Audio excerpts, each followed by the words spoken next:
Hey folks, Jim here, producer of Around the House Show. You're loving the audio tips right now, but here's something new. Our full-length episodes and expert interviews are now on YouTube as video, so you can watch the demos, tool close-ups, and guest interviews, or just hit play and listen like a regular podcast. Just search Around the House Show on YouTube, hit that red subscribe button, and turn on notifications. It's free, and you'll get the best of both worlds, visual how-tos when you want them, audio when you're on the go. Don't forget to subscribe on your podcast app too. Thanks. And now back to the show.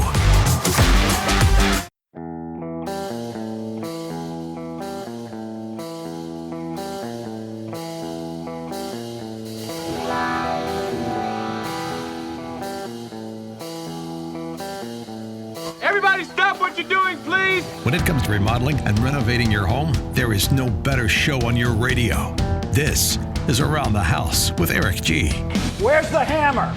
From your back fence to the sidewalk, Eric will tell you how to keep it all in tip-top shape while helping you save a buck while doing it. If you like DIY projects, it takes a lot of practice to get good at it, and Eric is here to guide the way. Is it on the, go up on the other floor. Somebody go up there and stop the hammering. All that and more on the fastest 2 hours of home improvement radio. These are the wrong plans. These are the old plans. Oh! Welcome to Stop it! Stop it! Around the House with Eric G.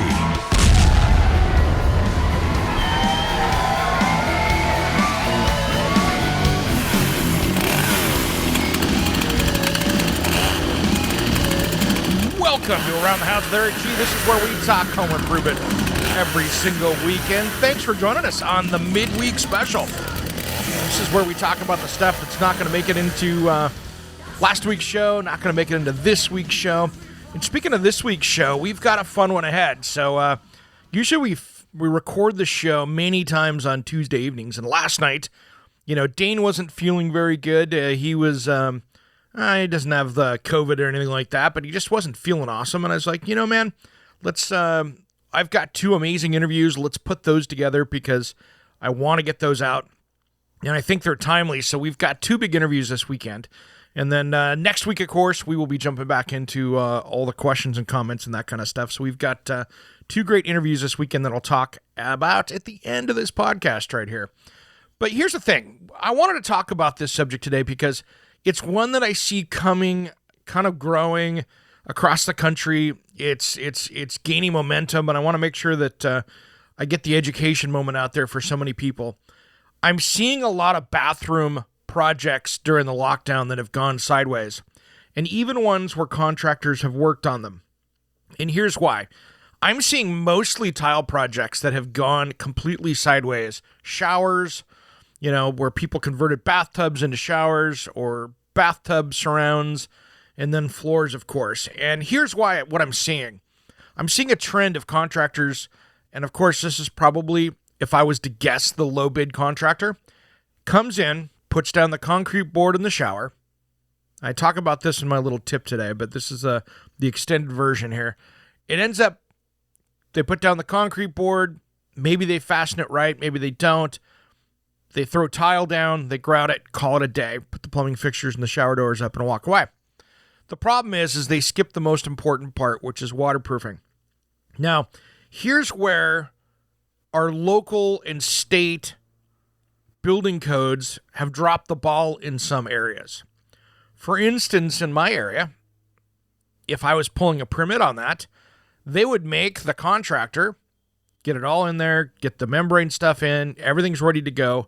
They would make you do a water test in that shower pan to make sure it held water, and then they'd come back and inspect it. So they'd do that water leak down test. If you didn't pull a permit, your contractor's not forced to do that, and they're going to keep moving. And in some areas, you get across the Midwest, you get up into different states and kind of in the Northeast. There are some states up there that don't require any of those permits on remodeling. And so that's where, it's interesting. If you go around here in the Northwest where I'm located, there is the state of Oregon or the state of Washington or the state of California laws and rules. now you get into certain areas, and they're pretty standard across the board. Now, if you get into some of these other states, now you've got a contractor's license that's for the city that the contractor's working in. So if you've got a contractor that's jumping around between, 4 or 6 metropolitan areas, they've got to have maybe a dozen contractor's licenses. And that gets troublesome. And then you've got all these different codes that for remodeling might not be even codes there. They just don't, it's not an inspected type thing. So what happens is those kind of situations leave homeowners in kind of a bad spot because there's nobody policing these areas where it's very important. And waterproofing is one of those that I think is very important. I think that if you go in and you take those shortcuts, you've got a shower system that's going to last a year or two at best because none of that's done. And that's, to be honest, why I love using like the Weddy, Curdy, Schluter, any of those other systems behind there. Because one, you don't have to worry about it cracking out like you do a mud sill pan. And in California, they still do the hot mops down there. And I mean, legally, I think you can in Oregon as well, but nobody does. It's just not a way to do it. And you've got this waterproof way of doing it that they guarantee and stand behind if it's done correctly and done by a certified installer. So there's really no reason not to do it right. But as a homeowner, I want to make sure that you fully understand that process, that if they put down the concrete board and they screw it to the manufacturer's recommendations that goes up against the wall, whatever brand you're using, the seams are taped and mudded and you got everything right, there's a step in there that's the most important step that gets forgotten, and that is the waterproofing. You want to see that Red Guard or whatever brand of waterproof membrane go up there first. Because if not, you just had a shower done that you paid good money for to a contractor that's not going to last. So I want to make sure that you're policing that, and more importantly, just hire the right dang contractor to begin with. Because if you've got the right contractor and they've got the right experts in there, they're going to do it. But these days, I've noticed a trend to be hiring people off Craigslist, Nextdoor, your uncle's drywall friend that's done tile one time before or whatever. And when these steps get skipped, this is where it goes completely sideways. I mean, I was just watching, I was commenting on a post earlier this week where a lady hired a contractor to come in. And I mean, really, the tile's already popping off the grout and it's only been in there for a little bit. And if the grout's getting popped out, then the tile's loose, and the tile's loose, I wonder what's behind it. So you can kind of see where this is going. And you just want to make sure you've got the right tile professional in there. And as a homeowner, you want to make sure that this is being done correctly, because after that check's cleared and that handyman or unlicensed contractor or whatever else, is long gone, you're stuck with the mess to clean up. And there's nothing worse than tearing that bathroom out after you've been through the hell of remodel to have to go back and do it again, because now you have to pay to get rid of the stuff that you paid a lot of money for. So things that I would do when you're doing tile, make sure that tile installer is a tile installer and that they're licensed, bonded, and insured. And I want you to call up the day that they're starting the project to make sure that that license and bond is still in effect, and the insurance as well. That's the first thing. Second of all, you need to make sure that those waterproofing steps are being done. And I, as a homeowner, I would really like you to keep an eye on that. And I know it's hard, but I would like you to be the police of that, because it's your project, and or make sure you've just got the right contractor that's going to do it. But just keep an eye on it. There are thousands of great contractors out there that are going to do a stunning job. I'm trying to help keep those, handful that are going to rip you off and make sure that you have the right education on this so you know what's going on. And then, of course, put the right shower door and the right fixtures in there and make sure that all that plumbing is done correctly and all that, and then you're good to go. And make sure that you've picked the right tile for the space as well, because sometimes, especially if you're doing one of those like Schluter type shower pans, and it's one of those composite pans that are waterproof, which I love, sometimes with those, they don't want a very small, like 1x1 tile in those. So make sure that when you're picking your tile, you're picking the right size. Many of those, they want a 2x2 tile to get a little bigger span on that tile. So something to consider while you're doing it. And then when you're looking at grouts, you have your concrete grout, you have your urethane grout. You have your epoxy grouts. I'll be honest, I love the epoxy grouts because they're more, they're easier to keep clean. They're harder, and they're much harder to install, so your tile installer won't like it. But there is some certain types of waterproofing that can come with that'll help resist that water coming through it as well, because it is an epoxy.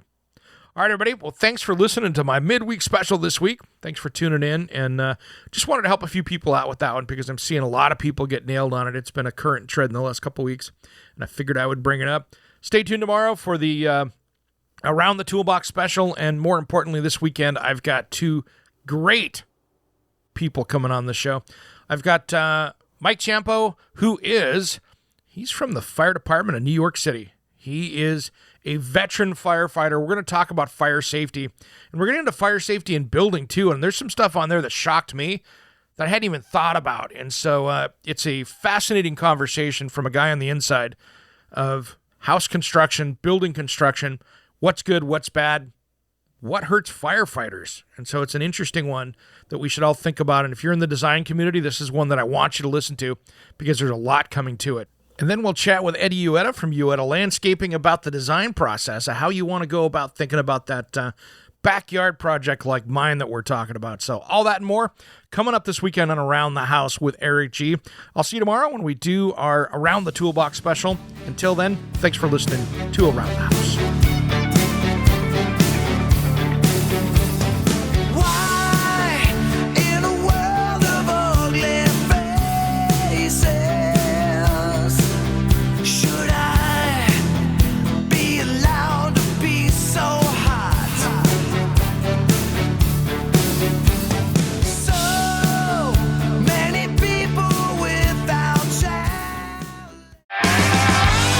Hey everyone, this is Jim, producer of the Around the House Show podcast.